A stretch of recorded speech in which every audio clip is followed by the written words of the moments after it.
मोहब्बत, कुर्बानी और जिद की दास्तान, कामयार और आयरा।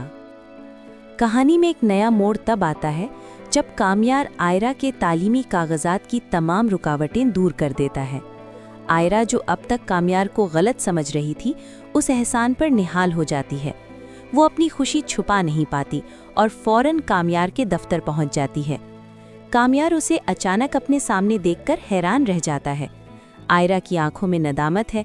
वो कहती है, कामयार, मुझे माफ़ कर दो। मैंने तुम्हें हमेशा गलत समझा, लेकिन उसके बावजूद तुमने मेरी इतनी बड़ी मुश्किल हल कर दी। तुम वाकई बहुत अच्छे इंसान हो। कामयार बड़ी सादगी से उसे देखता है और कहता है, आयरा, मैंने कोई एहसान नहीं किया।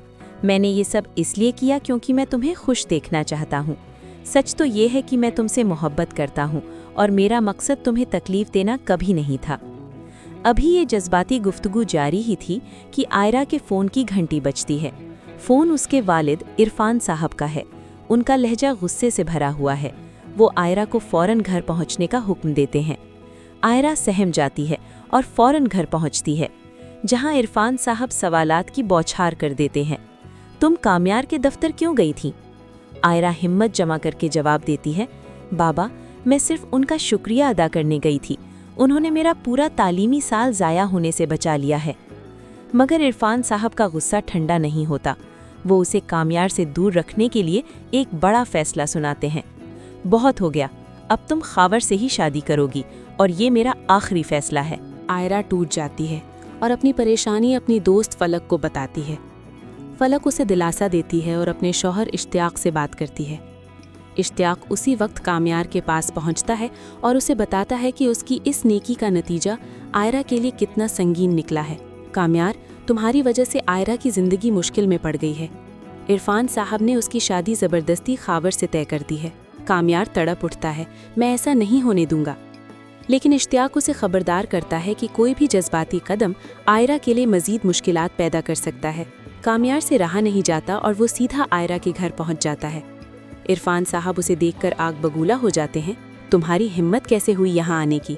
कामयार बड़ी संजीदगी से वजाहत देता है, मैं यहाँ सिर्फ ये बताने आया हूँ कि आयरा का मुझसे कोई ताल्लुक नहीं। मैंने उसके कागजात सिर्फ इंसानियत और एक दोस्त की सिफारिश पर क्लियर करवाए थे। आप उसे सज़ा मत दें। मगर इरफान साहब तंज करते हुए कहते हैं, तुम कौन होते हो मुझे रोकने वाले? क्या तुम वही करोगे जो तुम पहले करते आए हो? जाओ, जो करना है कर लो। कामयार वहाँ से चला जाता है, जबकि आयरा दूसरी तरफ खावर को समझाने की कोशिश करती है कि वो इस रिश्ते से खुश नहीं है। मगर खावर भी अपनी ज़िद पर अड़ा हुआ है। अब आयरा की ज़िंदगी एक ऐसे मोड़ पर है जहाँ से उसे सिर्फ कामयार ही निकाल सकता है। क्या कामयार आयरा को इस ज़बरदस्ती के रिश्ते से बचा पाएगा? क्या इरफान साहब को अपनी गलती का एहसास होगा? तो दोस्तों, ये आज की किस्त थी। अगर आपको ये पसंद आया तो लाइक, कमेंट और चैनल को सब्सक्राइब करना ना भूलें। नई अपडेट्स हासिल करने के लिए पेज को फॉलो करें। कल मिलते हैं। टाटा।